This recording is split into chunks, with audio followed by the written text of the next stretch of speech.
You are listening to Cemetery Confessions, the world's #1 goth talk podcast.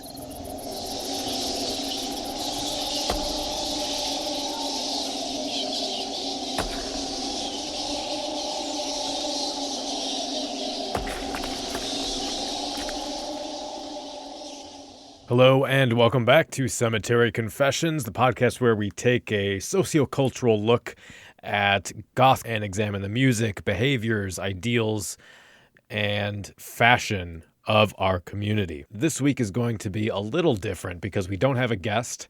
It's just going to be Trey and myself, and we're going to be talking about the book, The Evolution of Goth Culture, The Origins and Deeds of the New Goths. Now, this book covers a lot of ground, and our conversation is going to essentially mirror the structure of the book. So our conversation is kind of bookended by the more academic analysis of the more sociological, analytical, philosophy of mind perspective on goth culture, and then the big chunk in the middle is going to explore everything else in the book. So there's a lot of case studies around goth in the 80s, goth in the 90s, goth in the early 2000s, Sisters of Mercy, Bauhaus, and then there's little bits and pieces here of other bands and other genres and their influence on goth. We're going to talk about goth culture and how it's changed over time, as the title of the book would suggest. We'll talk about transgression and where subversion of a broader culture kind of fits into the ethos and milieu of goth culture. And of course, we're going to cover many, many other topics that would be pointless to tease at the beginning of the episode.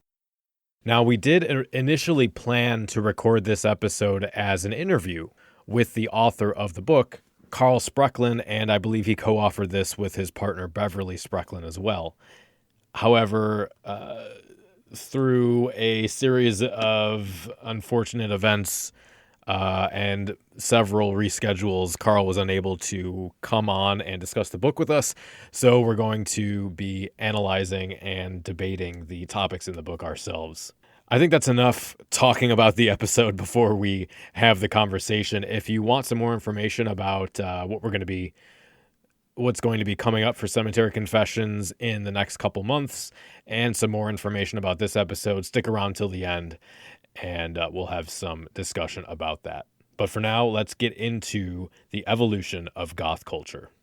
The way this book is structured is pretty interesting, and I think if I ever wrote a book, this would sort of be similar to it. He starts the beginning of the book with his primary thesis and framework, and then goes through a bunch of different case studies, moving through the decades and also doing a case study on a few different things, sort of working his thesis in through all of that, and then tries to wrap it all up at the end. And he does this really, really cool thing at the beginning where the first chapter is an overview review of the more popular written works on goth culture. And he goes through a bunch of books that I'm very familiar with and gives his take on them. And so for me, as a reader of this kind of literature, that was really a treat. And, I guess overall, before we get into any of the specifics of this, I would definitely recommend it. It's unfortunately probably cost prohibitive for a lot of people. The price is coming down. You can get it used now for generally a good price, like $25, $35.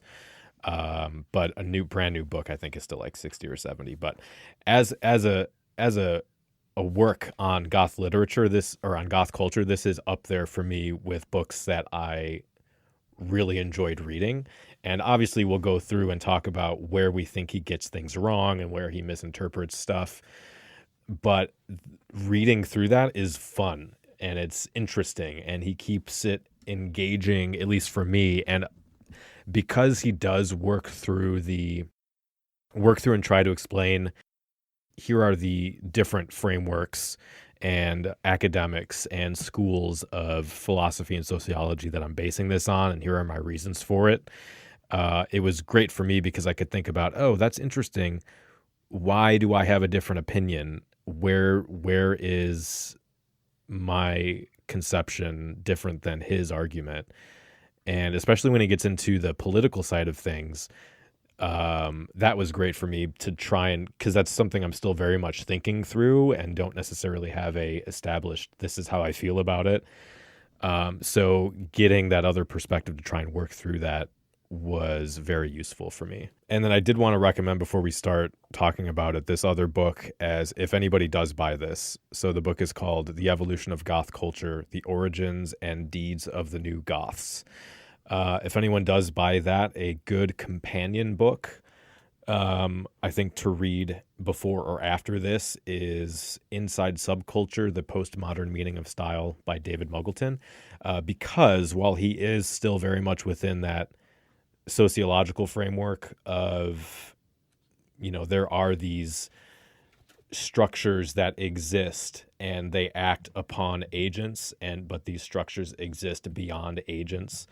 While he's still sort of within that framework, he gives the other side of that perspective and argues for more of a fluid, nuanced, contextual understanding of how we understand history and how we understand modern interactions of groups of people.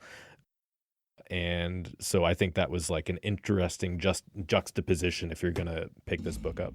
Cool. So let's start. Let's see, where do I want to start with this?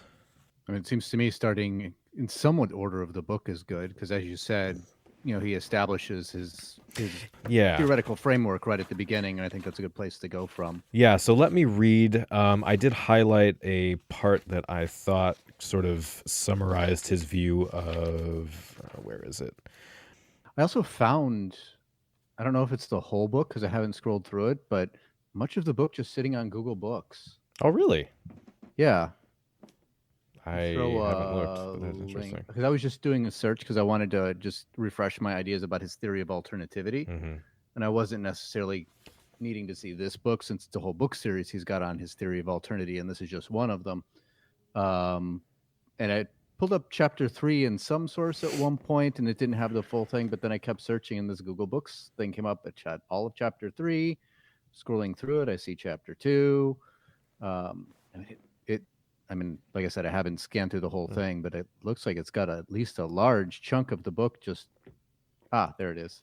Unavailable for viewing. Okay, so it does have some limits, but looks like you can at least view a couple of chapters. So he starts out sort of talking about his view of how we understand goth and where it stands within the world and what kind of cultural and social work it does within dialogue of broader culture. He terms his theory communicative alternativity. Is that right? I'm trying to remember. Yeah, I believe so. Yeah. So let me just read a couple highlights I have here, and then we'll kind of jump off of that. So this is in the very beginning of chapter 3. We will show that Butler and Lefebvre offer new theoretical insights into the nature of alternativity, transgression, and resistance, which can be added to the Marxist critical theory so long as the epistemological relativism of post-structuralism is not brought with it. This new critical lens will allow us to make sense of the origin and deeds of the Goths and the move from being defined through alternative space to being a commodity, a social media meme, and fashion choice. So basically what he's trying to do is, and if we have time at the end, I do want to get into this idea of epistemic relativism because I have some thoughts on that. But what he's trying to do is say, okay, so we have Goth. Goth started out as a transgressive political movement. And if we look at it today, what is it doing to actually to maintain a boundary of transgression against a perceived heteronormative mainstream culture? And how do Goths sort of act or live their lives or embody ideals and values that are subversive and transgressive to a political system and a capitalist system? And his thesis is that there's this communicative alternativity, which is sort of a dialectical engagement with the culture of goth and their surroundings in a way that subverts some heteronormative expectations. And because it's within this framework of capitalism, there's this sort of idea of capitalism and the mainstream out there that controls the media and takes from substantive cultures, turns them into these vapid nonsense exercises, and feeds that back to people to tell them how to think, which I have all kinds of problems with, but we'll put that aside for now. So within that context, if goth loses some form of political transgression, some form of cultural transgression, then goth as a culture ceases to be a thing. So how do we understand the actions of goths as transgressive to that system? Does that make sense? Yeah. Okay. I mean, I can speak for myself. I also read the book, though. But yeah, I mean, this is a good refresher for me too, since it's been a while since I've read the book. And I've read several books since then too. And that was my other problem is I read through this book and I thought, oh, this is interesting. And as I was thinking about how the show would go, I was like, oh, I don't have to retain any of this information because I can just ask him about it and he'll tell me. And so now, the last 2 days, I've been trying to speed read through and highlight stuff like, oh, fuck, what was the substance of his argument here? What is this? He says, being alternative as a political performance, a form of direct action where alternativity is made visible and public as challenge to the instrumentality of the mainstream. Communicative alternativity is a form that is made in everyday life and in public spaces and in the public sphere, so that the liminal coming to the center challenges the spatialization of global capitalism. Let me turn this light on. That's basically his primary framework, and then we're going to move through some of the other themes because he goes from there into a whole wide range of stuff.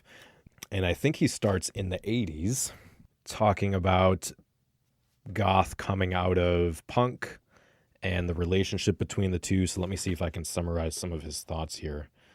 So he talks about how post-punk partially came out of the development of new synthesizers and new instruments, and sort of taking the punk sensibilities and mixing it with those new sounds. 3 themes associated with post-punk that he states.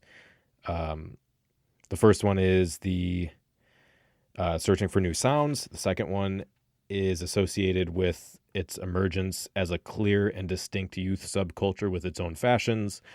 And the third theme associated with post-punk was a continued commitment to the radical politics of punk. So his examples for the political part of that revolve around Gang of Four. I thought I highlighted some bands. Oh, I think the first example he uses is Gang of Four saying that they were Marxists, or that their philosophy were Marxist, which is fine, but I don't, the influence that Gang of Four had on goth is questionable. And I think he does this in a few places throughout the book to try and support his argument. He uses examples that don't necessarily have a That's fair in this instance, though. I think he's basing the foundation in what post-punk was. So that was the direct reference to post-punk, and then he's building on that to establish that link with goth. So I don't think he's trying to correlate Gang of Four as a poster child for goth, but as this is sort of one of the examples of the political ideology that was foundational to post-punk, and then that did lead on to goth in the future. So he has this interesting section on Bauhaus where he makes this argument that, so let me just read this. Carpenter is strongly critical of Hodgkinson and the popular writers who pinpoint the song being Bela Lugosi's Dead, as the primum movens of goth rock. Although the song references the actor who became famous for his portrayal as Count Dracula, and it is marketed with a gloomy cover, Carpenter argues the song remains fixed in post-punk experimentation and the desire to be novel and authentic. He uses interviews with the band and musicological analysis to show that the song was situated in the glam rock of Gary Glitter, and the reaction of the post-punks who started to follow Bauhaus forced Murphy to adopt a Gothic stage presence. And there's this quote from Murphy here where he says, if taking on this Nosferatu role on the stage were not real to us, asks Murphy rhetorically, then how could it have been to the audience? So he tries to make this argument that there's the, and I think he actually has an abbreviation for this, but this alternative understanding of goth history as starting with Bela Lugosi's Dead. And he makes the argument later in the book that Sisters of Mercy is more appropriate as the sort of way we understand the way that goth music came about. He says that a love of gothic horror and vampires was not something new in pop culture. Black Sabbath famously named themselves after a horror film, and the song Bela Lugosi's Dead is clearly inspired by the same American horror popular culture that inspired the Misfits. So he's trying to use a couple examples to sort of analyze that song in a different context. And I don't really buy it personally. I think you can kind of make that argument about anything. And I think when he gets into the history, the in-depth history, he's got a whole chapter on Sisters of Mercy, but he also talks about them throughout the book, that he kind of lets his love affair with that band influence his perspective, which, I mean, I guess is how everything works, right? But I think he's kind of unfair in his critique of the relevance of Bauhaus on goth. Yeah, my main problem with his assertions there. I do think that Bauhaus is a more likely progenitor of goth as far as an initial impetus, not necessarily one who defined the entirety of it, but an initial impetus than Sisters of Mercy would be. But I think both bands have the same problem where he's trying to state that Bauhaus couldn't be the progenitor because Bauhaus wasn't intentionally creating this gothic thing. They were doing stuff based on, post-punk things and glam, though I don't really see the glam in that album or that track. I definitely see the post-punk because it's decidedly a dub experimental track. Yeah. And dub and reggae were hugely influential in the early post-punk movement. So it had a lot of that experimentalism, and it was decidedly a tongue-in-cheek track. It was,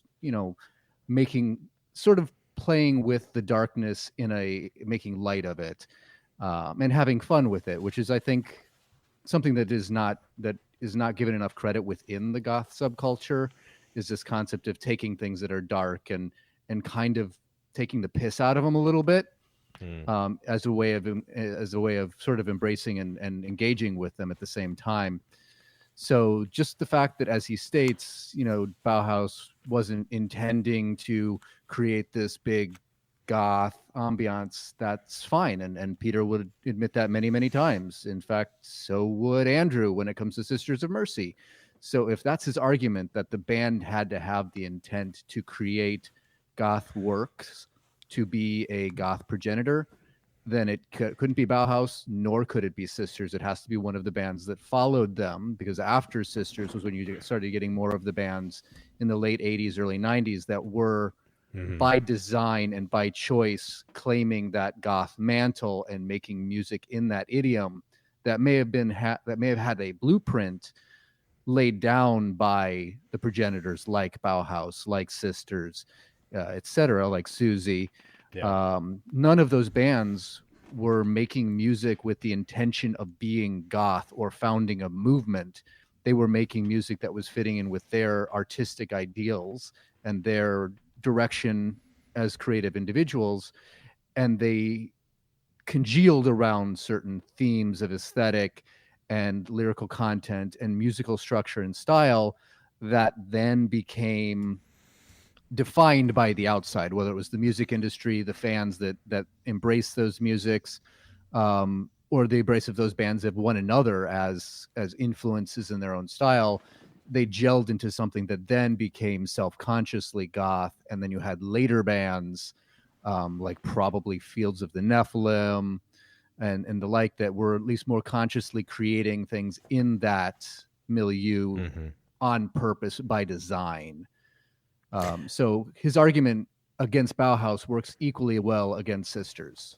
It's fun, it's funny you bring that up, because he's got a whole section or two sections analyzing the claims of Eldritch about why they're not a goth band and why he's not goth. And he goes through this whole process of analyzing statements from interviews that Eldritch has done, analyzing analyzations from other people on the internet, and trying to make this argument about why it doesn't really matter because Eldritch is wrong, essentially, is kind of what it boils down to, because of these reasons, which is like you're kind of saying, he doesn't necessarily apply that same level of criticism to Peter Murphy and just sort of takes him at his word for it because he agrees that that's not, because I think you could build a very similar case and say these are, these musicological elements and these culturally contextual elements actually do make a case for why Bauhaus was a goth band and why their music is meaningful and that kind of thing. So, not a big deal. It's just kind of funny how that works. Yeah. So he talks about Sisters of Mercy coming out of the F Club, and I liked this part because he goes through and talks about the F Club and the Futurama Festival, and gives a lot of attention to the bands he lists a few here. So Gang of Four, the Meekins, Sisters of Mercy, the March Violets, Salvation, Skeletal Family, Dance Society, New Model Army, and Southern Death Cult. And he talks about the F Club engendering a long-lasting alternative scene in Leeds. Going to events under its banner allowed our respondents to meet other fans, other musicians, and fanzine journalists. So I like that this part of the book is in here because nobody ever talks about the F Club, or Andy Harriman did a great piece on Planet X, which was another club in England around the same time that was doing similar things. Everybody always talks about the Batcave, and he does talk about the Batcave. We'll get to that next here. But I like that it adds that flavor because you don't always get that, certainly in online discourse, but even in books that sort of document the history of goth, you don't get people talking about the other places for alternative people. Yeah, no, I agree. I think it's definitely good that he's bringing in a wider perspective of some of those hotbeds of the initial gestation of the goth subculture. And I will admit that my knowledge of those locations is pretty limited too. I had mostly been inundated with, of course, all the information about the Batcave, and then the U.S. side stuff, some of the clubs in New York, L.A., that hosted concerts or just alternative scenes within those regions and were incubators for all of these nascent subcultures that were rising out of the post-punk movement in the late 70s. So it was great to hear about some additional locations and maybe some of the differences in how, this region was interpreting it and presenting it versus this region, etc. Sorry, there was I paused because I realized there was a piece of red wax floating in my whiskey and I was trying to get it out. So I guess that's kind of goth. So he does talk about the Batcave, but he really only talks about it once, unfortunately, and sort of recognizes yes, this was a thing, but it doesn't really matter. I highlighted a couple things from this interview he pulls out with Ian Astbury. So let's see. Dave Roberts says, I'll just read these because I don't remember exactly what point I was trying to get at here. I hear us and I hear sex gang children. I hate the idea of movements and cliques which just do more harm than good. Barry Jepson says, we respect what Sex Gang Children and Dance Society and those other groups we are being attached to are doing for what it is, but we're not part of it. We don't feel that it's the same. And then Ian Astbury says, I don't think they feel that they're part of anything either. Quote, this thing that's apparently it's just some guy's been sat at a typewriter and he's decided that there's a new wave. So I think that's basically him again trying to make this argument that these bands didn't want to be part of a thing, and so they weren't. Here he calls it the Whig interpretation of goth, which I don't know who Whig is. I think it was a journalist who sort of chronicled goth, starting with Bauhaus in the Batcave. But he says this is the Whig interpretation of goth's genesis, which gives the point of origin to Bauhaus, but neglects the importance of Joy Division and the lead scene around the F Club. It goes back to that thing that you were saying. We had these musicians making this music, and of course, like, it was, that's a very common thing that musicians are just saying, I want to make my music, and this is the music I'm making. I'm not setting out to start a movement, but that doesn't necessarily mean that that's the way because we have there's a dynamic and relationship between the musicians and their art and their audience and everything else around that, and how that reifies into an identity or a cultural, even if it's a temporary thing or a long-lasting thing, that sort of ontological enactment is not necessarily the same as the intent of the music or of the artist. Let's see, where do we want to go here? So he's talking about the 80s. We're getting to the 90s eventually. He does briefly mention the death rock scene in the U.S., but he does this sort of weird footwork to try and, again, like sort of what he does with the Batcave, to try and minimalize the importance of that to goth as we know it, because he's very much trying to frame the evolution of goth coming from Leeds and coming from the Sisters of Mercy, and the rest of the stuff around it was just sort of its own thing, which I think is an unfair perspective. So he says, again, as in the United States and Europe, some of the bands were existing post-punk acts while switching to a dark style, or bands from the horror punk death rock scene building around the misfits who were pigeonholed as goth by fans, DJs, and the media. That's a common little trick he does. It's not a trick, but he likes to say, oh, this was labeled by the media as this thing, and it therefore discredits the value of that as the thing it was labeled as, because the media, in a sort of Marxist perspective, are always the bad guys, which I don't really like. Right. Yeah, that's the Adorno coming out in his ideology, how the those in charge are using the media as the lever over the people to keep them placated and defined and in their little boxes. And so the media defining the subculture as goth and putting it in this box has now basically diminished its power and put it in its place. Which, again, if you're into the theoretical stuff, I will, because I'm really pulling myself back here, but I promise I'll come back to that. And he does mention Christian Death, which is funny. He says Christian Death served as a key example, a band formed in 1979 that became Gothic rock in 1984 after lineup changes. Which, what year did OTOP come out?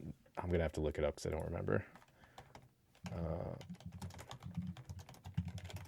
82. 82. Okay, so I think that's pretty. When in the interview, I don't know if that made it into the actual episode or if this was chatter before and after, but I think it did. But William, in our interview with him, talks about how Only Theater of Pain is still so powerful today because, in his opinion, and obviously he has some personal attachment to it, but in his opinion, little bit, the sound of that album came out wholly formed as this new thing, and is like completely unique and a prime mover, much like our mutual friend Michelle would argue that David Bowie was.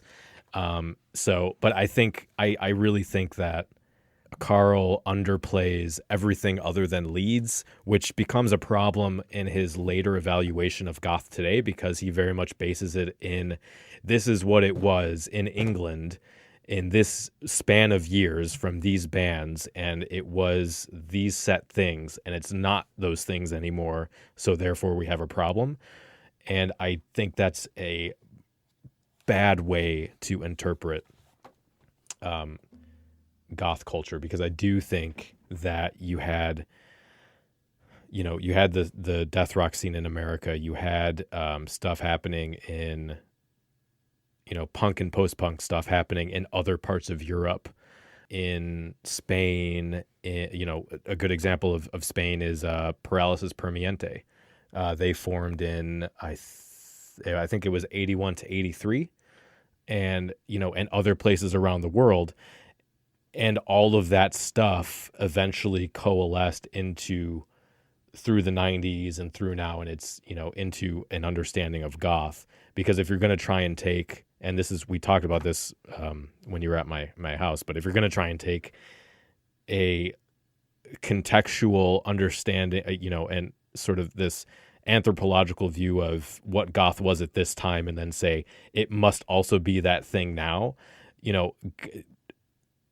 in the 80s in a very specific town in Europe, the values of those people are not going to translate to everyone else across the entire world 40 years later, right? It just doesn't work like that. Right, yeah. I mean, this is the common issue with almost any debate that happens constantly online around what is and isn't goth, is that not everybody, but a lot of people will take some sort of idealized time, an idealized moment and location, oftentimes one they had personal experience with, and that is their definition of goth. That is what is the epitome of goth to them. It's been crystallized and solidified and kind of petrified in this one thing, and then anything that diverges from that is either just flat out not goth, or somehow a corruption, or a problem with goth, rather than seeing it as an evolution of goth. And I think the problem is that they've coalesced around this calcified idea of goth from their own history, rather than viewing goth as more of an abstract collection of themes and ideas that form around something that can be a core, but a core that can branch out, can grow, can change as it moves into other cultures, it moves into other times, and as society around it changes, well, it can always retain its core identity, right? Yet still change. And I think that's the key thing, and that's something that is hard to do. It's hard to boil something down into abstracts that can have a degree of concreteness to make it a standalone concept that you can sort of group things by, yet give it enough flexibility and enough open-endedness that it can transcend a single time and place and can move with culture but still retain its identity while remaining relevant as it moves around the world and through time. Yes, you're right. And I think this is part of the reason why I recommended David Muggleton's book as a companion, because he very much talks about this interpretation of the 80s as being clearly articulated collective homologous structures, and then he tries to subvert that by quoting and referencing other academics of the day that don't really get a lot of attention, that say very much the opposite of that, sort of in the moment, talking about the examples of fluidity and hybridization and diversity of influences that are creating these different cultures that get referenced as these sort of like idealized perfect subcultures that are clearly defined and everybody understands what they mean, like teddy boys and punks and things like that. And which is that very sort of Marxist CCCS understanding, and he is very reductionist and becomes a problem, I think. And he very much argues against that, saying this is oversimplified, this is a idealization. And I think sociology tends to have this problem in general, where does have this intuitive understanding of like, these are the various structures and these exist out there somewhere, and then we have these other groups of people that are acting against or for those structures. But once you actually try and do the work, the heavy lifting of saying, okay, but what is that structure and where does it exist in every single circumstance, and how is it consistent across, from this demographic to that demographic, the whole thing generally starts to fall apart. And but that's getting into like the sort of theoretical framework stuff, which I'll save here. So let's read another portion of the book. So let's see. I'm just going to start reading some stuff and see where it goes, because I tried to highlight things that I thought we could comment on. So here he says, Goth in the 80s can be seen as another significant space in which people rejected the instrumentality and ideology of Thatcherism. Goth emerged from post-punk and positive punk as space for communicative alternativity, as we have shown. Goth in the early 80s embraced the punk fear of selling out, of doing things underground or DIY. In the lyrics and early action of Andrew Eldritch and the Sisters of Mercy, there is an act of resistance against the industry and against the spirit of the age. There is nothing essential that made Leeds the city of urban decay and black stone, the crucial formative space in which goth rock was crystallized and popularized. By being goth, that is, by dressing like a goth and listening to goth music, one marked oneself as an outsider. But being goth in 1989 had become, by Unworth's reflection, something fashionable, something associated with the safe, stadium-friendly goth rock of the Mission. This was goth rock shorn of the radical politics and the communicative ideology of alternativity. Put simply, if everybody was alternative, there was no alternative. So, and I guess there's a couple things I could comment on there. It's fine to use an example of the Mission, but obviously, again, this is I don't know what the fallacy would be, but an argument of oversimplification, because, oh yeah, so you have the Mission and they didn't talk about politics or being transgressive, so therefore they weren't part of goth. And I think it would almost be a No True Scotsman. Sure. Maybe, yeah. And I don't think that counts, because if it is embraced as part of the culture, then maybe goth as a culture is more nuanced, because you have to leave room for the sort of dialectical and the engagement with these life worlds as he would have it. I don't think these life worlds are fixed. And I think that's just how the world works. Without getting too much into, because then you get into like, well, is there this postmodern, that postmodern accusation he makes of relativism?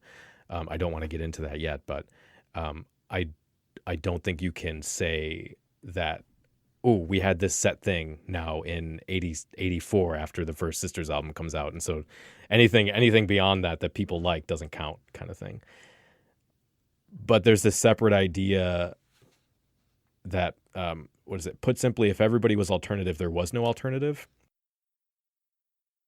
And that becomes the problem of, if you have a set goal for a group and you define that group by that set goal, transgression against some perceived hegemony, if popular culture then adopts whatever that goal was and things change, therefore then that group doesn't exist anymore, to him that's a bad thing.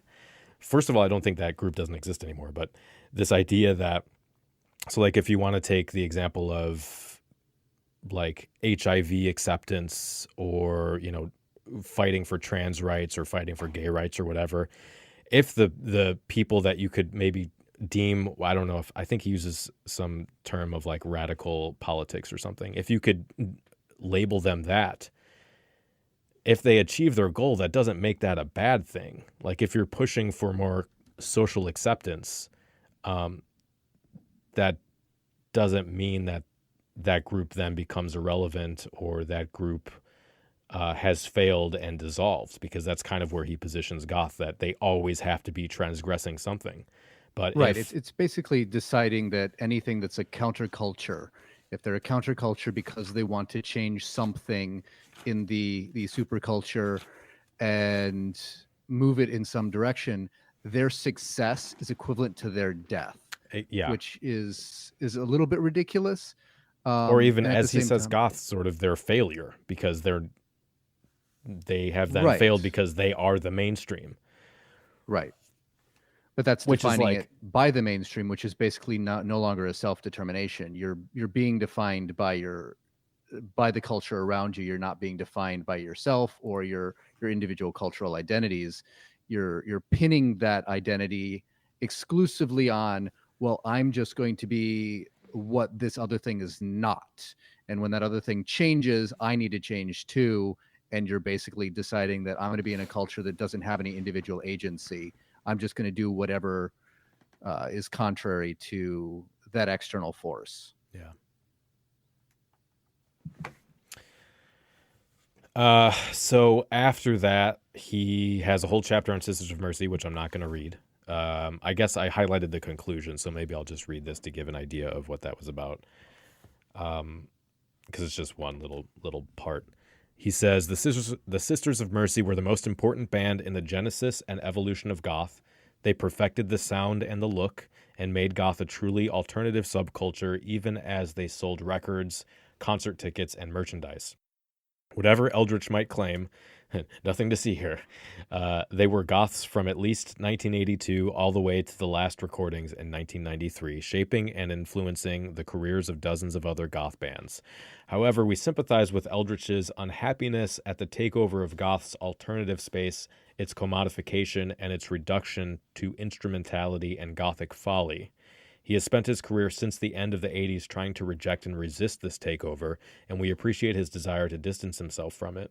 However, we also believe that he needs to as if he's reading this book, he needs to realize that most of his fans are goths, and his band songs are goth songs, and sooner or later goths will stop buying tickets for his gigs if he continues to behave like he does. Which is a cute little part of that chapter where he's like, you can't just go around shit talking the only group of people who are buying tickets to your concerts forever. Right. Which I think is true. No, I will say that as far as that chapter is concerned, it is an interesting chapter, and it's an interesting look over the history of Sisters of Mercy and an analysis of their career and Eldritch's very fraught relationship with the goth community. But it doesn't do anything to propel, in my mind, his thesis. It's kind of an aside. It gives his I think we're both kind of calling it his bias towards Sisters of Mercy. It lays that pretty clear, but it doesn't necessarily give a lot of meat regarding, but what does this mean regarding your theory of alternativity? Other than, I don't remember really keying on this when I first read it, but that statement you just read, that little end statement, seems to be putting Sisters in the camp of the idea that they rejected goth not because they weren't goth. They were rejecting goth because they were too goth. They were very goth in this core, yet because goth was being commodified by these other acts, by the media, being defined by these outside sources, and Andrew wanted goth to just be, his crystallized Leeds goth concept that they started with. And as goth moved away, as it spread through other bands and through other areas and regions, he was kicking against that rather than just kicking against, like a lot of artists do, the sheer conceit that a music industry and a fandom will give when they decide, no, you are just this type of band, and anytime you choose to diverge from what we as the media or we as your fans decide is what defines that music, then you are wrong and you are not creating the correct art.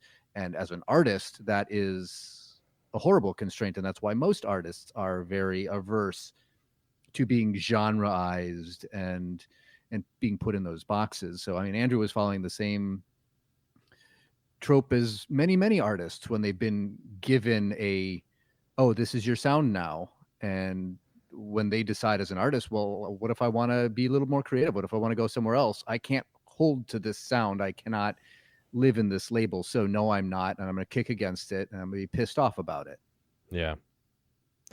So because at this point now he starts talking about the 90s, which this is the thing I was thinking of when I was talking about him labeling some interpretation of goth history, and he talks about it as the received standard version of what happened to goth in the 90s, the RSV, which is quite amusing because it kind of sounds like a version of the Bible. And I think it's funny to think about goth in that way. And he says this is the common interpretation of goth as it having died in the 90s. Let's see. So the narrative is that the underground of goth culture was formed across the world in this period, with strengths in mainland Europe and North America. In this narrative, goth was very underground and in the UK, but still survived as a functioning subculture, even if the mainstream music industry and media had decided that goth had died. He did have a group of people he interviewed for this book, and he said that they state the same thing, that goth survived in the 90s outside of the mainstream and through the rise of goth music as dance music played by DJs in clubs rather than bands on a stage. By the middle of the 90s, then, it's true to say that the mainstream culture industry had dismissed goth rock, the music of the Cult, Sisters of Mercy, The Mission, and Fields of the Nephilim, and consigned it to the past. Bands that adopted the 80s goth rock sonic template were dismissed as copyists by journalists and key musicians associated with the 80s goth rock scene, such as Eldritch, which I don't necessarily think is the case. There were all kinds of things happening in the 90s, like the kids showing up on talk shows as the kind of moral panic around, are your kids doing drugs kind of thing? What does it mean if they dress weird? You had, I think I made a list of media that came out in the 90s that was alternative or goth, and I can't seem to find it. But it was stuff like The Crow and... The Craft. Yeah. Like some I think I had some magazines. All Danny Elfman ever. Yeah. Living Dead Dolls, I think, was the 90s. Stuff like that. There were certainly... there was still a commercial mainstream aspect happening.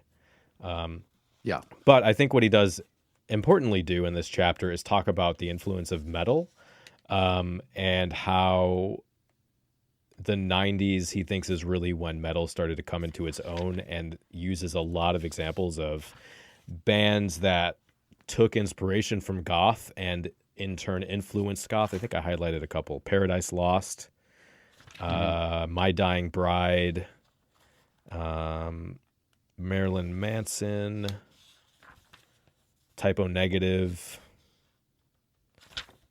Rammstein, Him, Evanescence. So there's this great section in here talking about the relevance of metal to the goth scene, which he thinks is overlooked, and I would actually agree with him on that. Yeah, I liked his theory in this. I think he was maybe overplaying it, but I liked his idea that some of those core ideas of goth use the more underground aspects of the burgeoning metal scene in the 90s as sort of a haven and an incubator for those core ideals to live.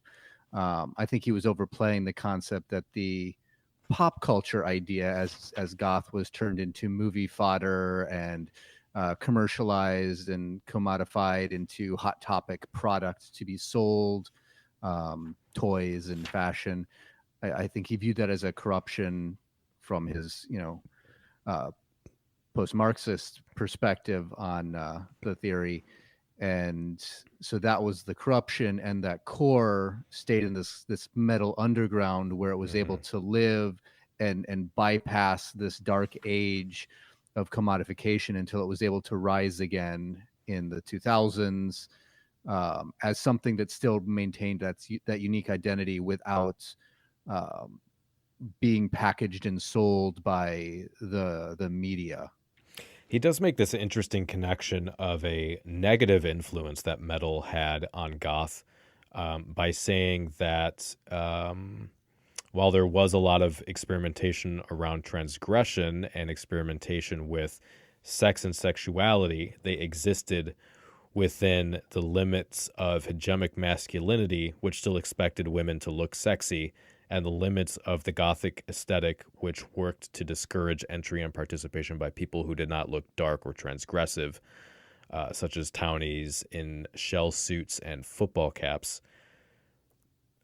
So he says, while more open to transgression and tolerant of difference, they still remained spaces where sex and sexuality were constrained, and he links that largely to the influence of metal on goth, which I think is interesting.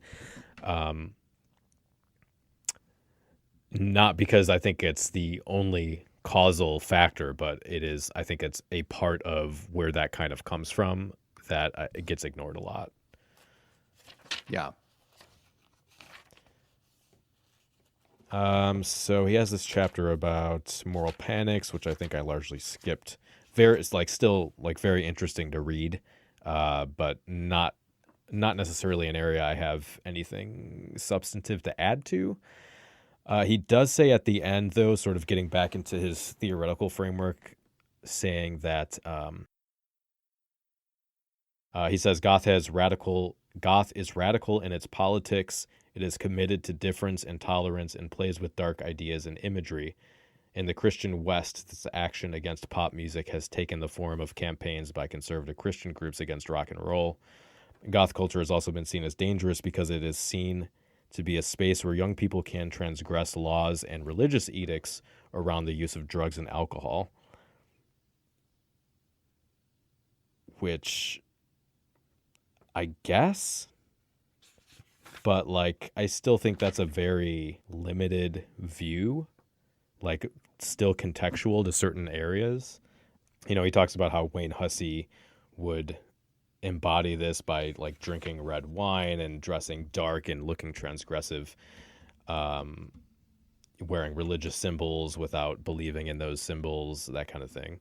And that plays back into his argument about how goth remained political and subversive, and that's the core of it, which is fine. I think that element has always been there, but he uses that basically as the marker of true goth.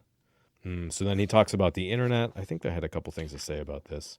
So here towards the end of the, I guess, early 2000s, once we get into the internet, now we're moving through the 90s where goth remained underground and it remained meaningful and rebellious and transgressive. So then we get into the internet, and he says, but the internet by its nature as a globalizing, homogenizing force has changed goth identity and culture.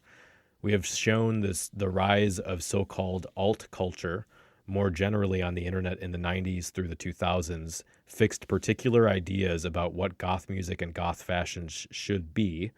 Goth became something associated with a dark aesthetic rather than a sonic template.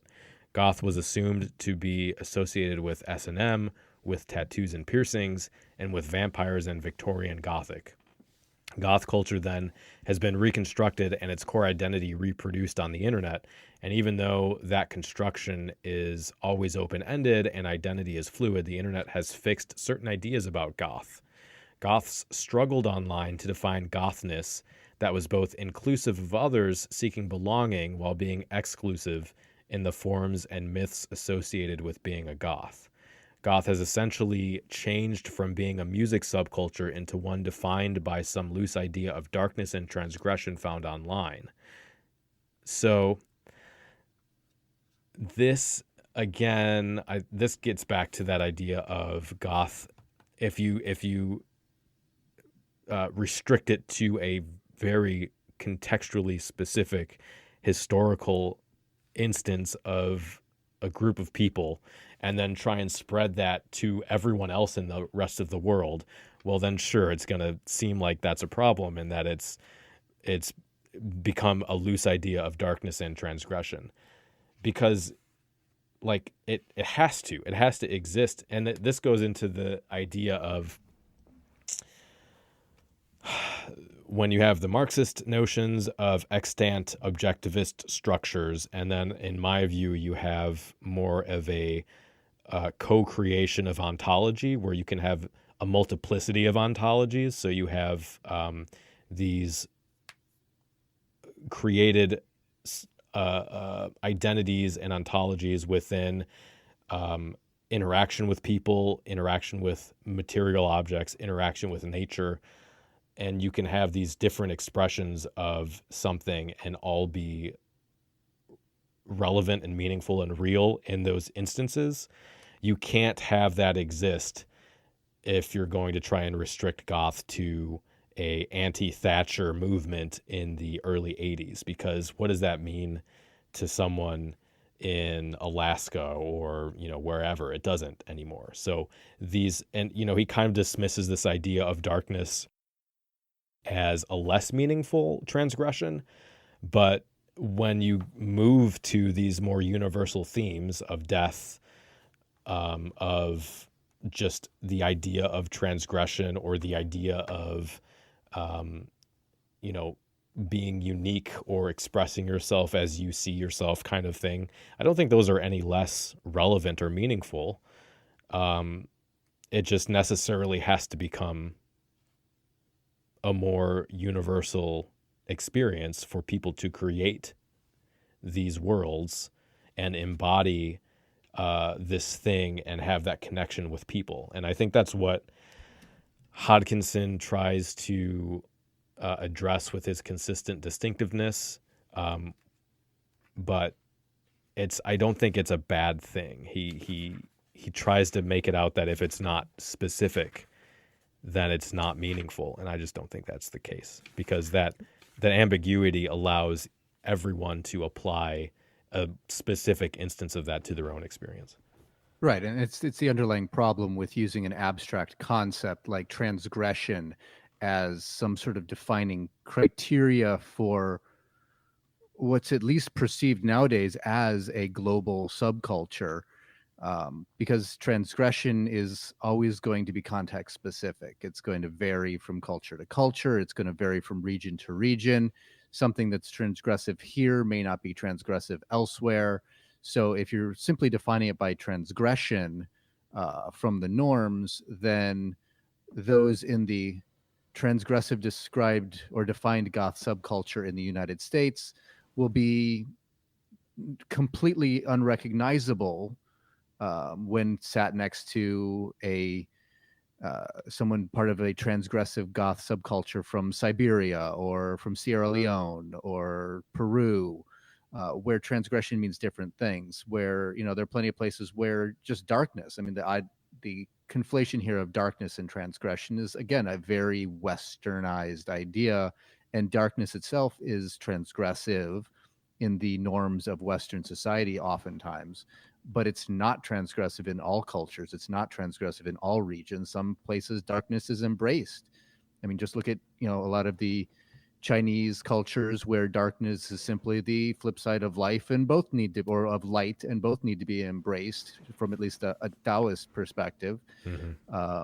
So, I mean, if you're going to conflate darkness with transgression, automatically you're limiting it to a very localized regional mm-hmm. movement, and it cannot expand beyond that, which, if that's your definition, that's fine, but you can not make any comments then on branches of the subculture that exist or have arisen in other areas. You can only speak to just it within this very constrained identity. Yeah, that brings up 2 points actually I'm remembering now that I wanted to bring up. So because I feel like he is placing with transgression, it feels like he's placing a tacit value on just transgression. But then mm-hmm. it's like, what is transgression? Because you can say people who are flat earthers, people who are far right ideologues, though that's transgressive. Does that therefore mean that that's valuable, right? Or that they're goth. Yeah.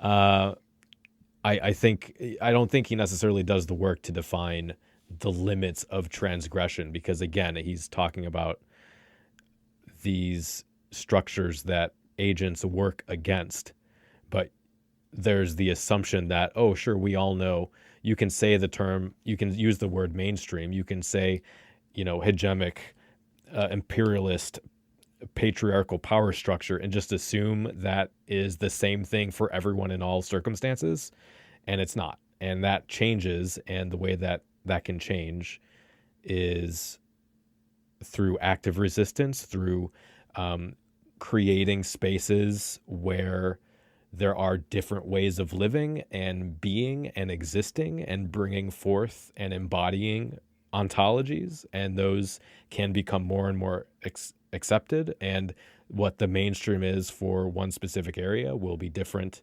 for another, and there can be multiple understandings of capitalism being enacted in communities depending on where you are, and that's all contextual. But you bring up the understandings of death as well. At some point in the book, he talks about wearing black, and what black, again, going back to this thing we're complaining about, what black represented for people as punks in England and people as post-punks and goths in early England, and why he uses some examples of musicians and activists and things, and why black was transgressive for them. But again, this goes back to my contention that stuff is contextual, because the color black can stand for clergy in a spiritual context. It can stand for mourning. It can stand for celebration. It can stand for minimalism. So I think understanding at a base level that there isn't, and this is my opinion, but I don't think there are these pre-given structures that just exist, and we look at them and they exist, and then we can act on or against them. But that it is this becoming this relational interaction. So what did I have? I wrote something down. To say that black stands for transgression in any context, and therefore the use of it in pop music means commodification and loss of transgressive power, is too reductionist and a byproduct of the Marxist framework, right? So that's where he goes with it. He says, because these symbols, and this kind of goes back to the semiotics of the CCCS, but he's saying because these symbols have become readable and used by the abstracted mainstream or some pop musician, therefore means in no context can those things be transgressive anymore. And I just think that's too simplistic of a way to understand the nature of reality. There's also an idea of so what? So what if they're not transgressive anymore? Yeah. That doesn't matter. Yeah.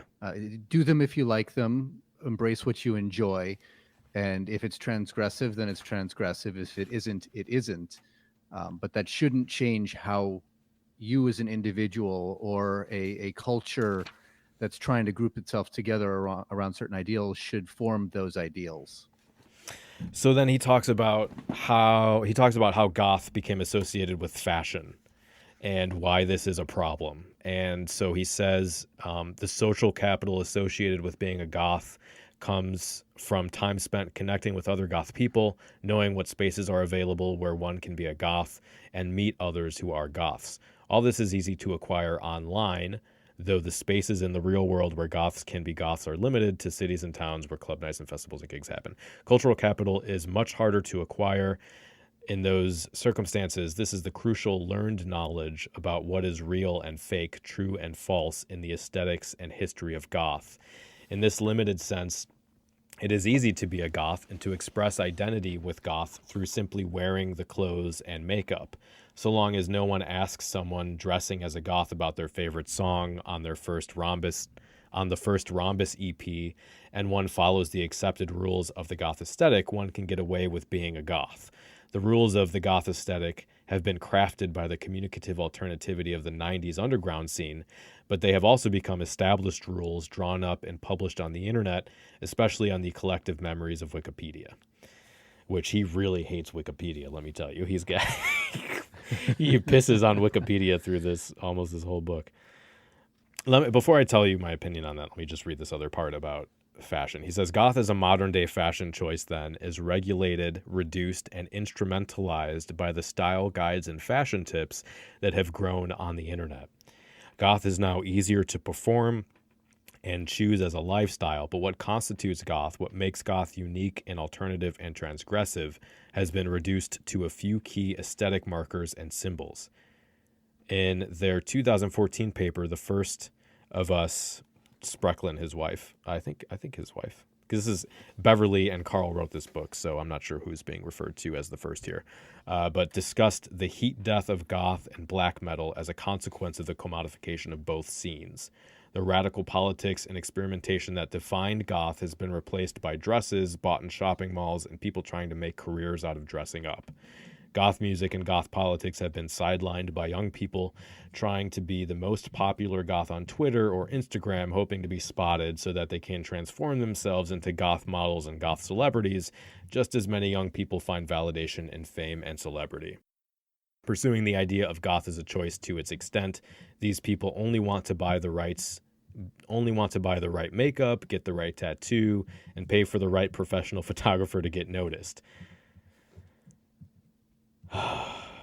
So, I mean, obviously this goes through his framework of the media manipulating the masses, but I also think it's just an uncharitable view of what it's like to be a teenager, because he specifically references young people. And I don't think, I was talking about multiplicity of ontology. And yes, that does matter, or internet and, Instagram and that kind of thing does matter, but the extent to which it matters to people who consider them goth of what I would think myself and the Cemetery Confessions crowd, does it really matter that much? Because he fears that people aren't engaging in boundary work anymore. But I think that conversational aspect of goth is still very much a part of it, and that you can have, this is why it's so interesting to talk to people on the show that are from different scenes, because I want to understand what their scene is like, because I think we all kind of implicitly recognize that goth is expressed slightly differently from scene to scene and experienced differently from scene to scene. And that just kind of goes into that idea that you can have people creating, co-creating their worlds, and experiencing something that has uses the same language to describe it. And I don't think that's going to go away. Yeah, but I mean, because basically we're dichotomizing. If you get down to the foundation of where this comes from, is you're saying there are us and there are them, and if them start being us, then us are no longer us, and us have to change. Yeah, and I just don't see, I don't see those two groups standing against each other, because again, it becomes this abstraction, and once you start looking at what those them are, like if you take a Instagram model that you would say, oh, this person is contributing to the notion that goth is just a fashion. If you sit down and talk to them and walk through their life and understand what's going on and what their situation is, I think your perspective on that changes. I think, Jason, not to call you out, but you mentioned in Discord earlier today that you had a booth next to the Blackcraft brand, and you spent some time talking to them, and they were super nice, and you felt bad about being angry that they were ruining goth. And I think that is the entire, that's a big part of it, is we're not standing against a culture industry or against a pop industry or against a whatever it is. Those are people within circumstances being perceived by us as a thing, and we don't have all the relevant information, and we're just sort of, because it's easy to just say this thing is how it is and that's just how it is, and again, in that sort of Marxist framework, I just don't think that's how real life is. The problem is it's difficult to do all of that hard work to sort of understand what are these things, how are they made, what is the experience of the individual. But once you get a taste of that, you sort of understand, this is actually a little more complicated and contextual than I thought it was. It comes into my, I guess, I have general issues with this idea of commodification as a threat.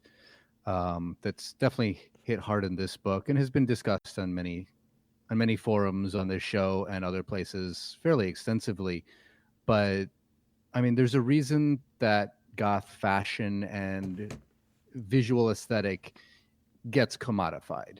It's getting commodified because of the weight it carries from a transgressive point of view. This idea that these clothing items or these ideas are transgressive gives that product then a value on the marketplace, and those people who want to be transgressive, oftentimes in a very superficial way, they just want to put on that transgressive mask, buy this stuff, will pay money to put on that transgressive costume, play at being transgressive for a while, just for shits and giggles or whatever, and then move on to something else.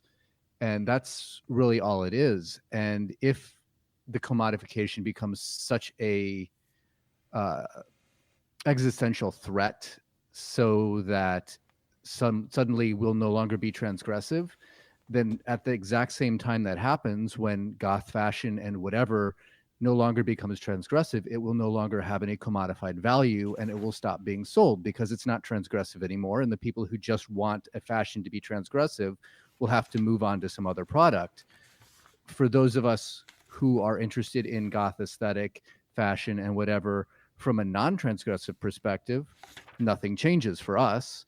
We still will seek out the things. We'll still wear the same fashion because it's where we're comfortable. It's not about being transgressive. So the fact that it's transgressive capital has been eroded by the commodification, in my mind at least, has no bearing on whether it's part of our subculture, whether it's part of our passions and what makes us comfortable.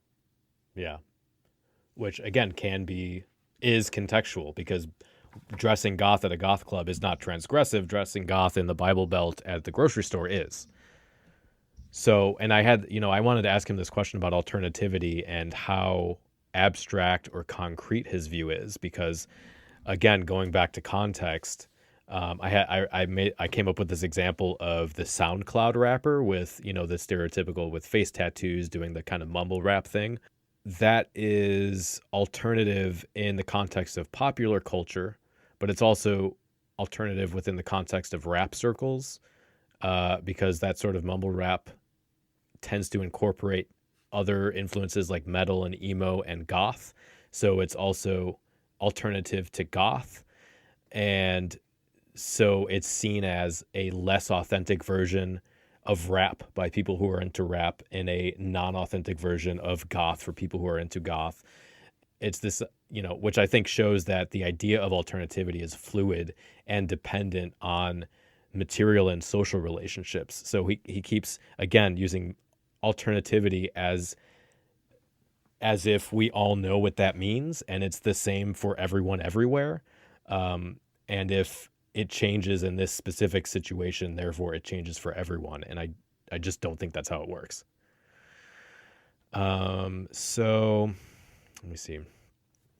Let me read a couple more sections of this book. So he starts talking about goth in the mainstream today, and that's where he sort of ends his book. He uses an example of Madonna wearing a black goth dress with costume jewelry, which he says feels like cultural appropriation, which I thought was hilarious. And so he goes through this portion where he does say that the goths that he interviewed stated that they don't think goth is dead. They do think it's alive and well, but there are these potentials for goth dying out. And then he points to this interpretation of the history of goth by people like Hodkinson, where you had a transgressive, I should take a shot every time I say that word now. It comes up so often in this book. You will never finish a podcast again if you follow that rule.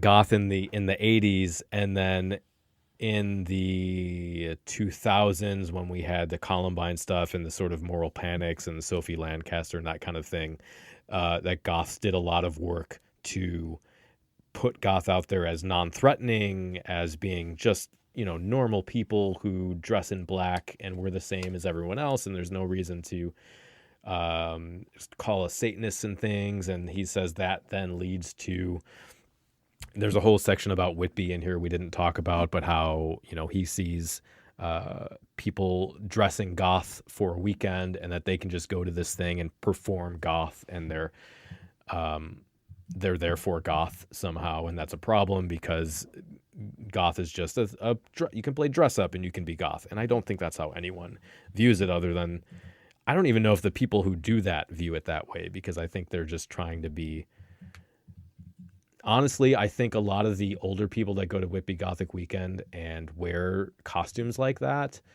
are trying to express themselves outside of how they feel they're expected to be expressing themselves, and just aren't in touch with where that came from, which I think is a larger problem of sort of the imperialist, appropriative nature of Western culture. But that's a whole other issue. So he ends the book by saying there are signs that Goth has reached an endpoint. In our experience, we have seen the number of Goth nights in Leeds and the north of England shrink. And then he has these 3 examples he pulls from the internet of people saying there are less Goths here. And so he tries to make this final argument about, sort of the age-old, look, these clubs are closing, therefore Goth is in danger of ceasing to exist, which I've said time and time again, I don't think is a good argument. I think it is, if anyone has been Goth for any number of years, we can generally agree that there are, it wanes and it explodes, and that's not just because of commodification. It's because of zoning laws and prices and job markets and like people getting into the scene and leaving and stuff. And it's all just, it's fluid, and it's not a sign of the death of Goth, I don't think. No. Let me see if I had a final section here to read. This is my last highlighted portion, right? Yeah. Well, he had his last chapter, because you've read through all of the case studies now, and his last chapter was finally sort of summarizing it back up again. And, personally, like I think I said after I read it, the 3rd chapter and the final chapter, reading those are probably the core if you want to really get at the meaning underlying the book. And the case studies are very interesting, and sometimes do support one side or the other of his arguments. But the case studies are, I would say they're more for the author's benefit, as elaborating his definitions, but it's really that 3rd chapter and the final chapter which really summarizes the core of the argument within the book. And those case studies are very fun to read, just to say. Absolutely. Whether or not they have relevance to the thesis he starts out with initially, doesn't make it any less fun to read, which is why I still recommend the book. So I don't know what this is, but this is the last part of the book I had highlighted. In this century, the internet has accelerated the dispersal of goth music and goth fashion around the world.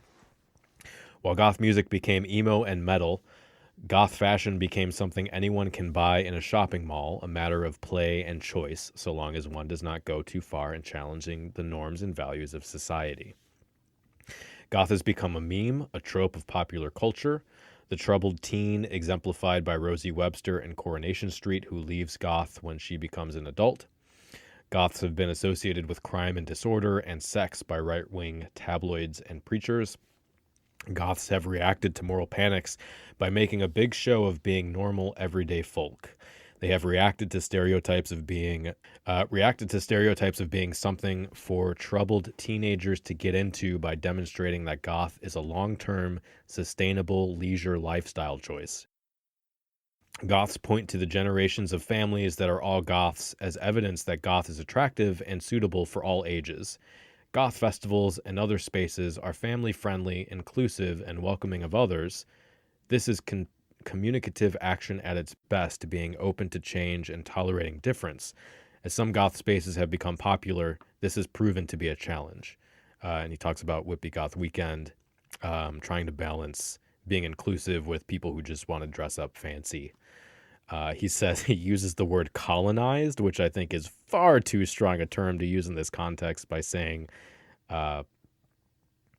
the festival and the music has been colonized by people who have no sustained interest in goth music or goth culture.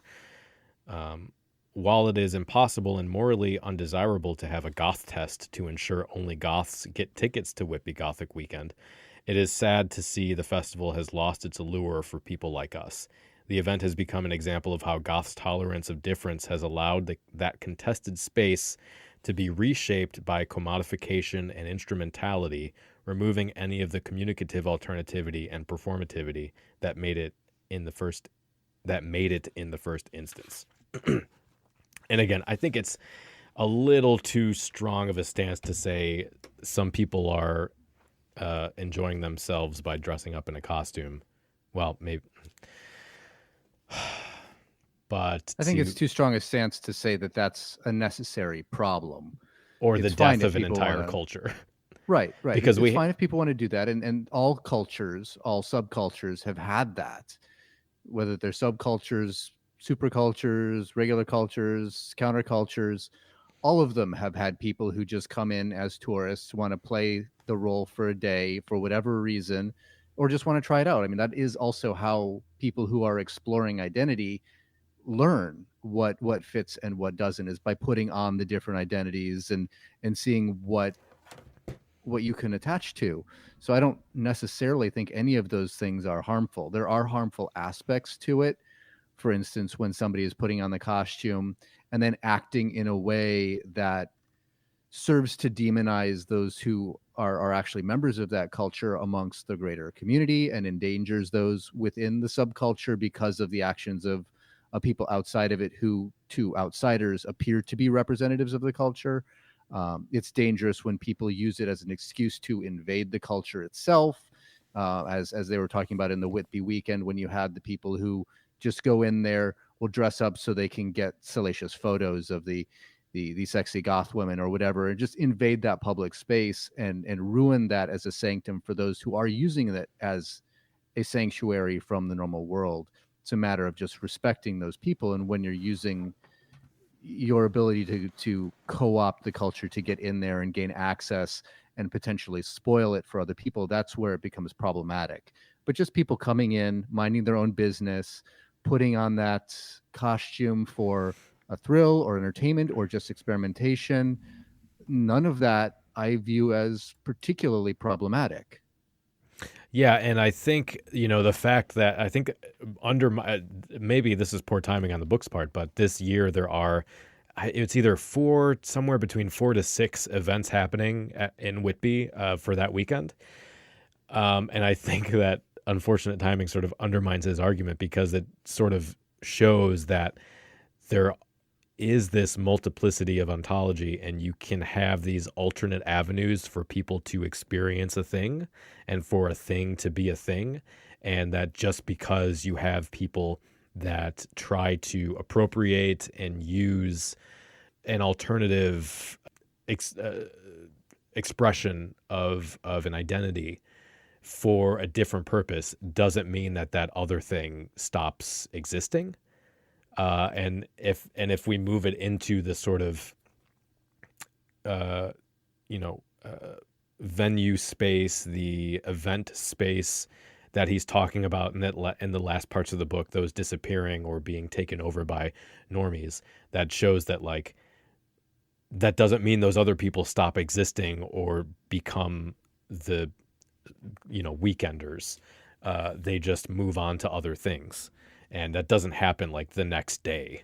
It takes time to organize that kind of thing. And so I think, and that's one of the things I wanted to ask him about, is the recent development of all those alternate events at Whitby, because I think it undermines his argument a bit. I think that's pretty good. I was trying to shoehorn in this conversation around postmodernism and epistemic relativism, and where my position in sort of an ontological framework sits, because I wanted to argue with him about that. But I don't think it would necessarily fit within this context, because I would just be telling you how I feel about things, and that wouldn't really go anywhere. So, I mean, isn't that what this whole thing was, though? I mean, we didn't have him, so we were basically Yeah, telling I guess our that's audience what we thought about things. So there's nothing wrong with that. yeah, I mean, that's the constraint of what we've been given here. We read some content, we agreed with parts, we disagreed with parts. The author isn't here to clarify or to have a conversation. So all we can do is to claim what we feel we got from it, our understanding of it, what we feel about that understanding, whether we felt it was incorrect or correct, and explain that to all of our listeners out Yeah. there. The issue with postmodernism, I generally agree with him that, so what comes along with that, because postmodernism doesn't really mean anything anymore. People use it for to push so many different ideologies and political agendas that it doesn't have much meaning. In a philosophical sense, though, that sort of smuggles in this epistemological relativism. And while I, on some level, agree with the idea that frameworks and because epistemological relativism basically is the idea that truth is subjective and contextual, and there isn't a objective, something out there truth. The problem is when you try to get to the root of that, it's self-refuting, because you're basically saying truth is subjective, and this is the most true way to understand epistemology, because epistemology is the study of how do we know, what method do we use to know what we know. But the problem is once you say that, you're basically saying this relativist notion is the most true, and to say it's the most true, you have to appeal to some objective measure, and that objective measure is the exact thing that relativism is trying to refute. So it becomes this self-refuting problem.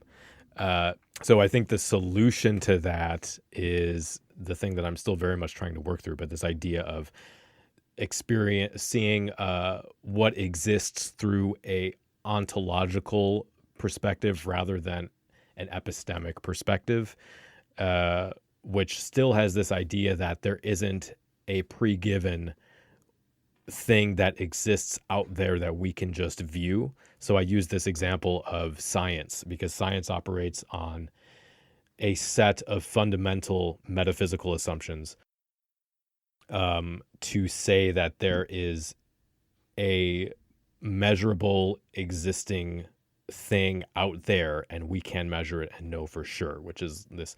The metaphysical assumptions are positivist certainties and the idea that there are discrete objects that are measurable. And that it's the idea of mechanistic, predetermined, and fixed objects independent of human interaction. They are linear, they are immutable, intrinsically predictable, and they follow a strict set of causal laws of nature. And any sort of unpredictability or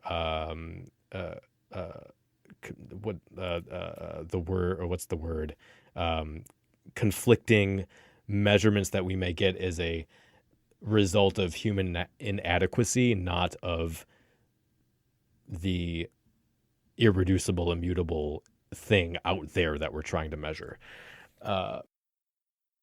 And the problem with those assumptions is that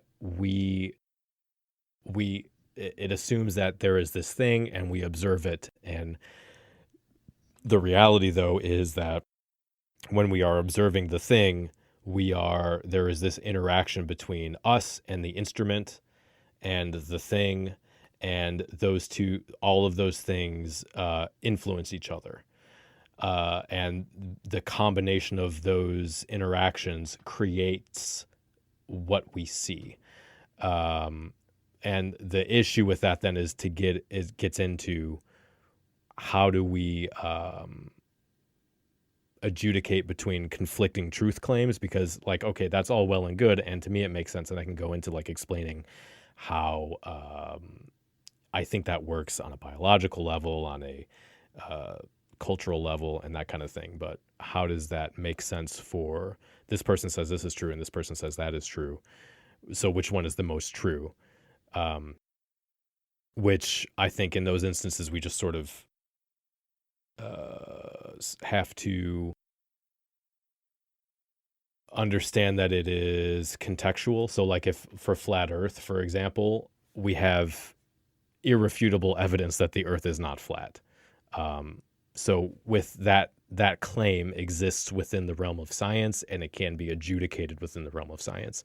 But different claims require different tools with which to understand them. So, yeah, where am I going with this?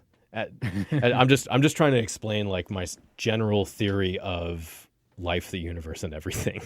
Right. Because just a little thing like that. From that sort of basic foundational level, because anything you say about any claim you make about reality, for example, in the book about Goths transgressing against the mainstream, that has some foundation in something else. So you have to sort of reduce it to that level to understand. And I guess that's the whole field of metaphysics, is trying to understand that.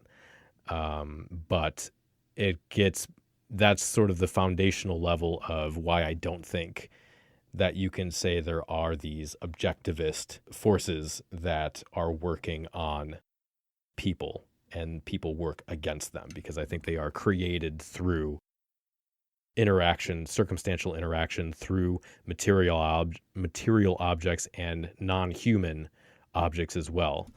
And I think that's kind of a more freeing concept, because it gives agency to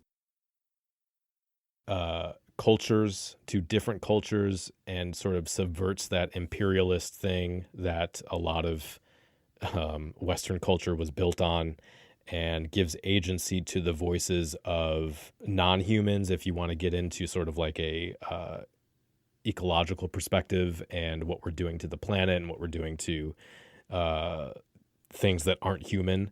It gives a voice to them because they are innately involved in the creation of what we experience.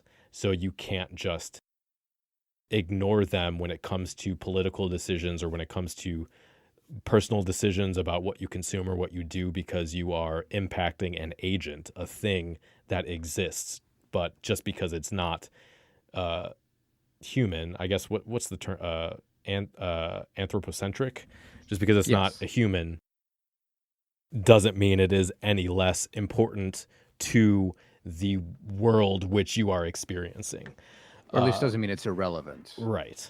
So what I'm working through now still is this idea of how that fits into politics, because I think where I come down with this, because we had that political episode, and I argued for Goth being apolitical, and I think what it comes down to is just, I don't disagree about any of the work being done through the culture. I just maybe disagree about what we label political, because I asked Paulo about this to see what his perspective was, and he was saying that from a sort of ontological stance, that everything Goth does has to be understood politically, because let me see what he says specifically, because I thought it was interesting. I think if I recall correctly, you take this to imply that Goth is by nature apolitical.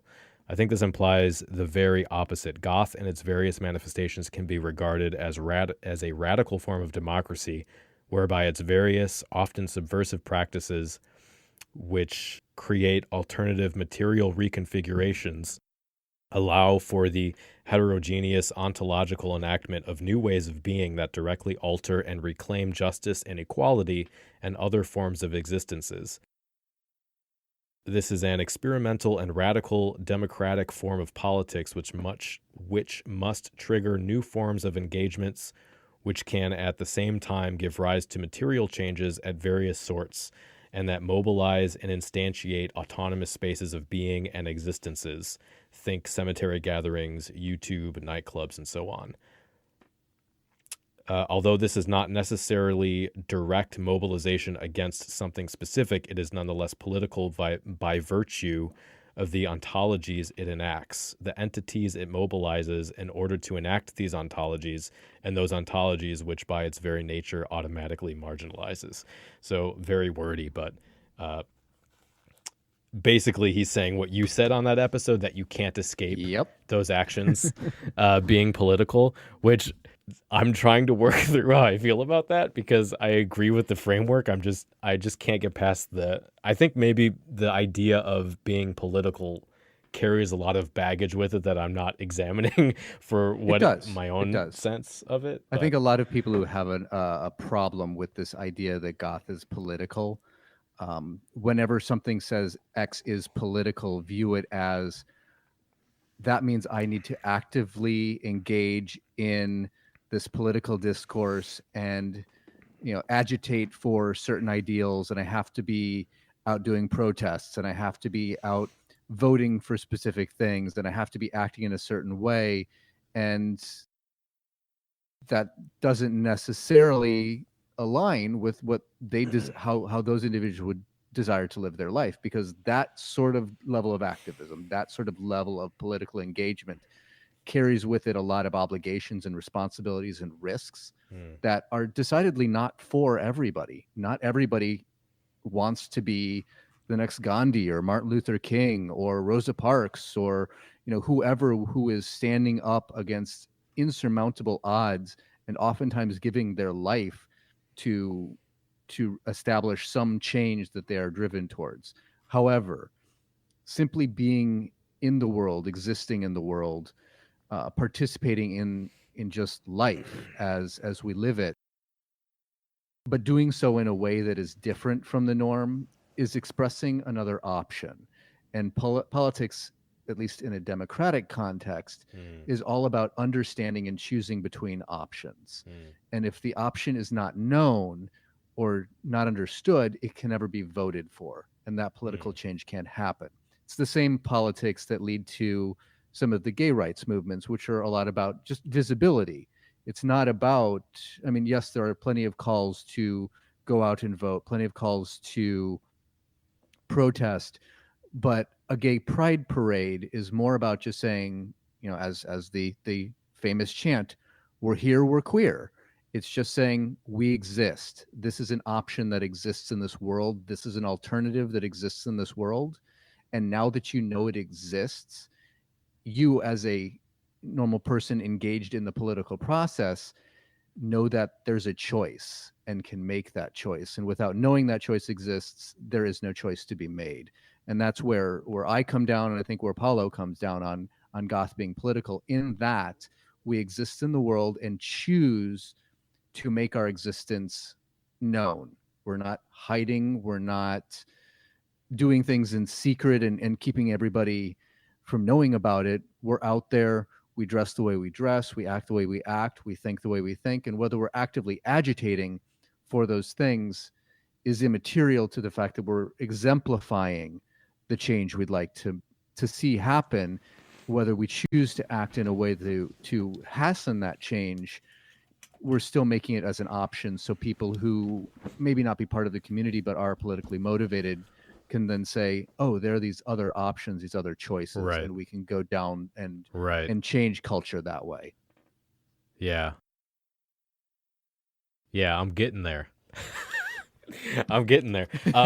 Hey, Shaker, to your point, you are right about quantum physics. I actually just saw a study that came out last month that tested this idea of particles presenting as a form or a wave based on observation.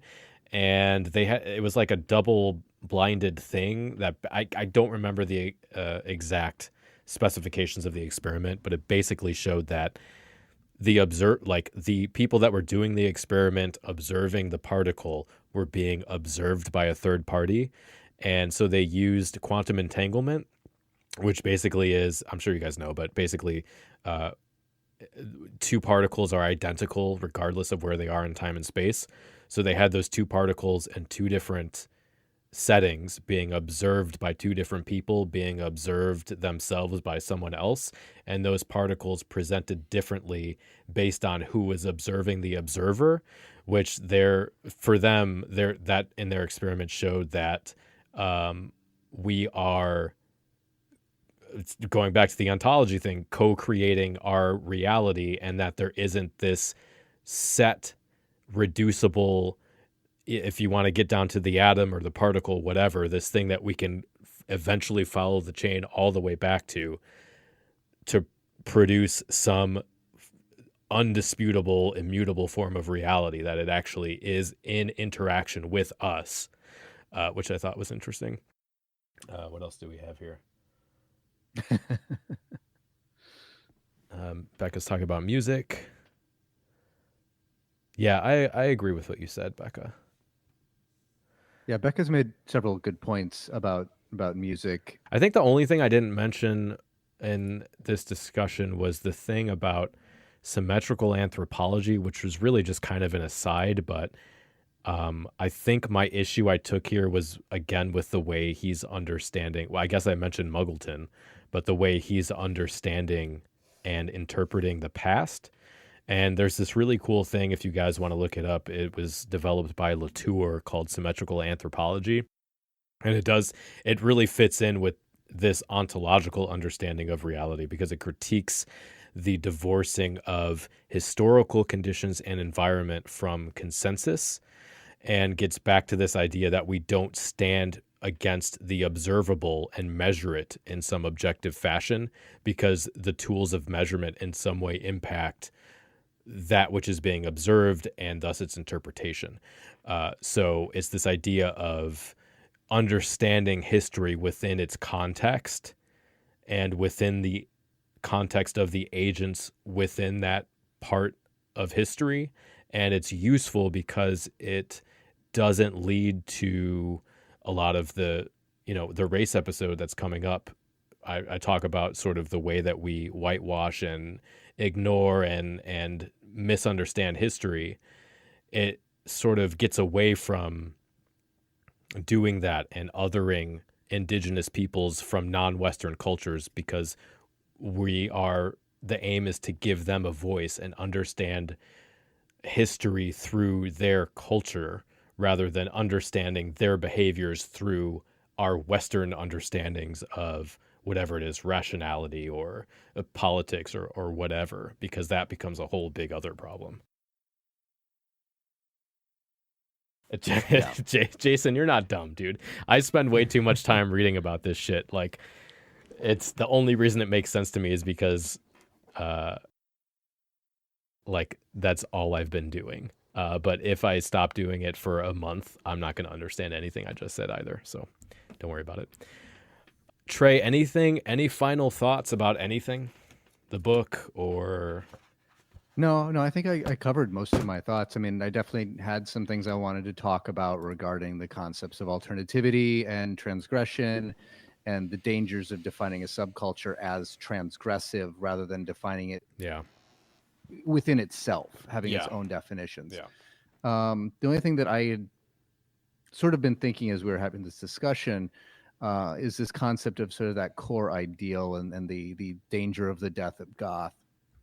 Whereas, I know we've had these debates before and these arguments before that, Goth has existed forever. And when people make those claims about, whatever, Cleopatra being Goth and Poe being Goth and whatever. And while those are specious when it comes to the idea of being Goth, capital G Goth, and part of the subculture, and you can't have someone merge into being a member of the subculture posthumously. Yeah. Maybe if you're Mormon, because they do that for Mormonism. But beyond that, it's not fair to them to make that leap. But the reason those arguments are made, and the only, I guess, validity they have, and the reason I agree with some of those arguments, not that those individuals are Goth, but they evinced this core of Gothic identity, this core of Gothic meaning that has existed for millennia, and the fact that core even exists. Well, that's the whether Gothic. contentious or That's not. the thing. That's Sorry, Right. continue, finish your Yeah. thought, and then I'll. So the fact that that core exists, and the fact that you can have a group of people who sort of coalesce around this core and have established and created a community around this idea and this core of aesthetic and concept, means that that core is more long-lived than those naysayers and the doomsayers who say goth is dying would like to think. And there will always be people who are gravitating towards this core. And there was established a community in the late 70s specifically to group these people together and give them a space and a home. And now that that exists, they're no longer these weird outcasts, but that identity is still there. And no matter how much it gets co-opted, no matter how much it gets commodified and gets used by outsiders to transgress in whatever ways, and no matter how society changes, this impulse, this underlying impulse still exists. And now that there's a thing built around this impulse for people to come home to, there will always be people who seek that, because there always have been. And I think on the other end of that, that gets into this. I have a problem with people that are constantly complaining about, they're kind of punching down when they're talking about like SoundCloud rap. That was a big thing on YouTube recently, and sort of these Black community expressions of music using the word goth, or just other expressions of alternativity and, you know, emo or metal or whatever. And I understand, like, it's fine to delineate between, you know, this is goth because of these reasons and this is not. But once we start completely derogating and attacking and trying to assert some form of authenticity that's better than this other group, is a big problem. Like, that's a problem just within, you know, saying like feeling threatened by new youth identities, and feeling like they're taking from us and making something different, and we're threatened by that. I understand the reason to delineate, and make a different, understand the differences there. But I don't think that takes anything away from an expression of being goth, because it's on the other end of feeling like goth is being commodified. And I feel like B, if you're punching down and attacking either young kids or, you know, marginalized groups of people like Black communities, or people that live in, you know, dangerous areas that are poor or whatever, and you start attacking their identities because you feel threatened, I think that's even worse than having some notion of Marxist like cultural system. I think you're probably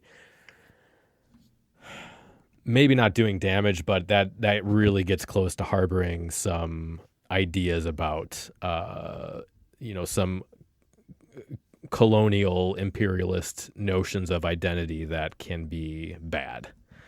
Right. And I haven't really thought about that until just now, but I do think there is something there to that feeling of, you know, feeling like you are the better than this other marginalized group that's doing things similar to what you're doing. And I don't know. That's a whole other thing to unpack, I think. But after what you said, that just sort of occurred to me as an idea. So, right, and I've sort of reiterated this concept many, many times. But, you know, when you are encountering individuals or groups of people who are portraying themselves as goth, as one of your group, and aren't necessarily matching what your ideals are, that's not a reason to denigrate them. It's not a reason to yell at them or denounce them. It's a reason to engage with them, to find out, you know, why. I mean, okay, if I as an individual feel that you are partaking of the concept of goth and you've gotten it wrong, I could get annoyed with that, and that's an understandable reaction. But really the main thing that I'm curious about is, you know, of all the different identities out there, of all the different concepts and terms and ways of engaging with certain subject matter, why did you choose goth specifically? What is it about goth that you gravitated towards that as an identity or something that you've chosen as a touchstone for your expression? What aspects of it grabbed you? What aspects of it made you want to join it? Is it just the abstract of, well, I mean, it's I'm in black, so I must be goth, because that's the only experience you have of people in black, I guess. And maybe goth was just the closest thing they could think of, and it could be coming from a point of ignorance. There could be some substantive element of goth that they're taking and repackaging in a way that I or someone outside of their cultural paradigm don't understand. But that's a reason to try to understand it, to engage with that community and try to figure out, what is it that drew you to this concept. Which I think, if you're coming from Karl's framework, which I think in practicality a lot of goths probably believe or understand goth in a similar way, then those other groups are, there's no reason.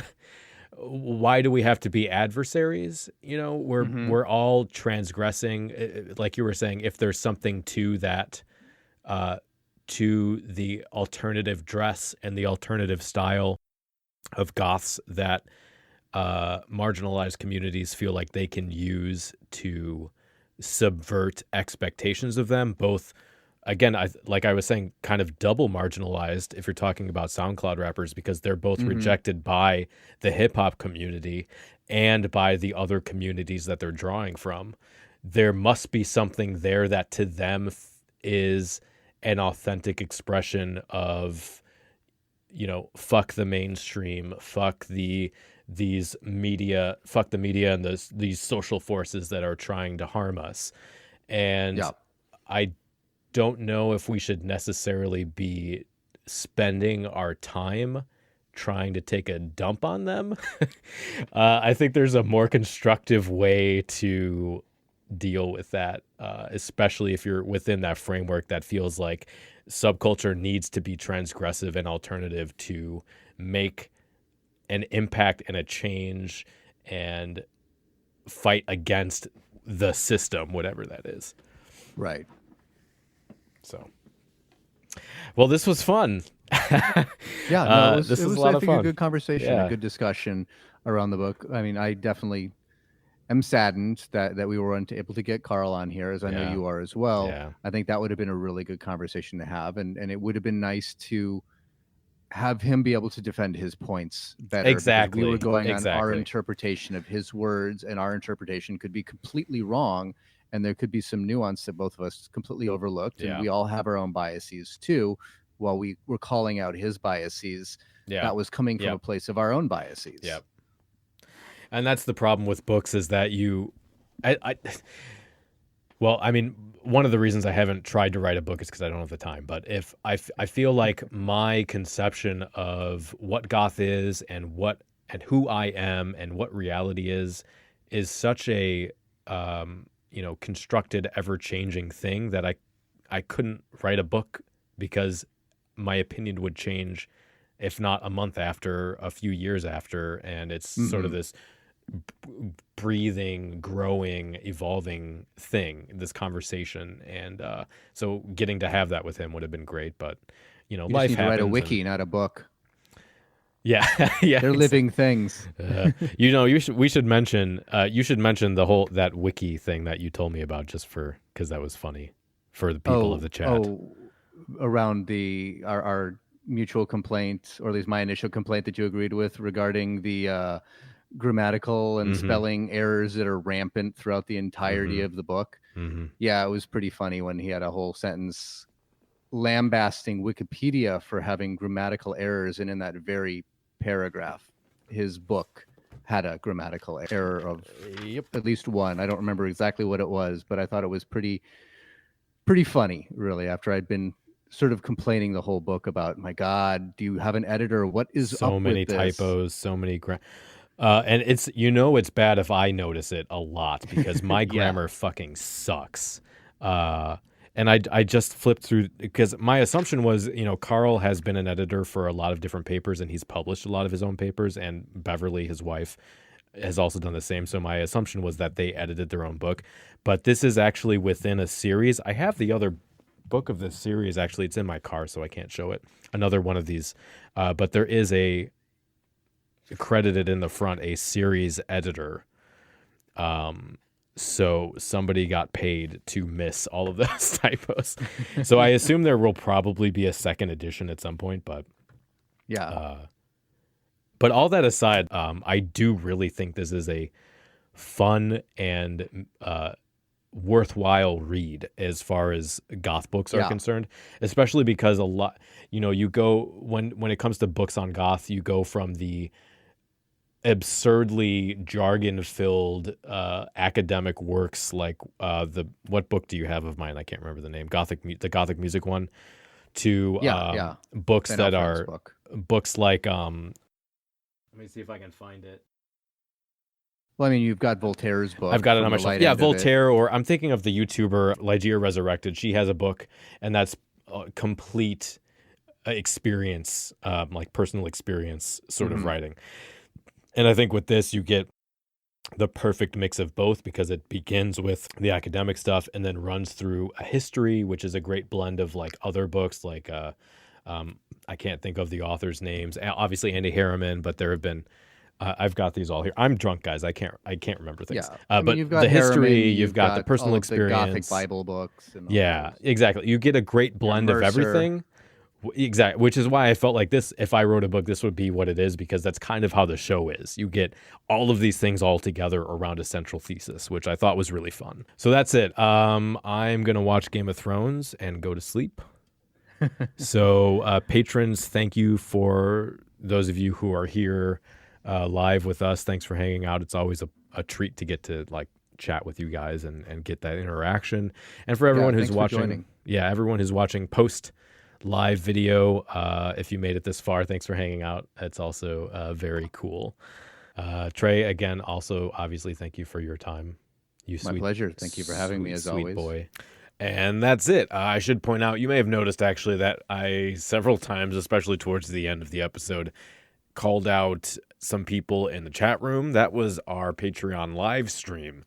This episode actually was recorded several months ago. And that's also why, sort of when we had the political discussion, my own traversal of that issue was a lot less formed and cogent than the last couple episodes when that's come up in discussion. So that said, if you would like to get early access to this kind of thing and these random episodes that we record and may or may not release to the public, head over to patreon.com/Cemetery Confessions. So in 2 weeks, we're going to be back with a brand new episode, and this is going to be a very, very, very special show. It's the triumphant return of the Gothquisition. And if you don't know what the Gothquisition is, well, I would suggest you go back and listen to the previous 3. But essentially, myself and a panel of 5 other guests from around the world, the goth cabal, the elitist, the most gatekeepery of the gatekeepers, come together to castigate, roast, and shame all of the posers on the internet. It's a very, very funny show, and this episode, I think especially, is going to be incredible. So you're going to want to come back for that. Subscribe in whatever app you're using to listen to us, iTunes, Spotify, YouTube, whatever it is. I mentioned I was going to be talking about the next couple months of the podcast, and I think it's good to bring up now, and I'll probably bring it up during the actual hiatus. But the podcast will be going on hiatus after the Gothquisition episode. We always take a month off at the end of the year to relax, kind of collect ourselves, celebrate some birthdays and some personal things, and start to plan out what we're doing for the next coming year. That said, those of you on Patreon, we won't leave you high and dry. We will be doing because we're at we've met that goal on Patreon, we will be having a multi-hour, probably 5-6 hour video hangout that all of you will be able to join, and I will be on, and we will hang out and drink and chat the night away in place of an episode for that month. So more to come on the podcast and on the Patreon page. Again, that's patreon.com/Cemetery Confessions. Thank you for listening. Thank you for spending time with us. And until next time, stay dark. The preceding program is a member of The Belfry, a network of blogs, podcasts, and videos for the darkly inclined. Go to thebelfry.rip for more information.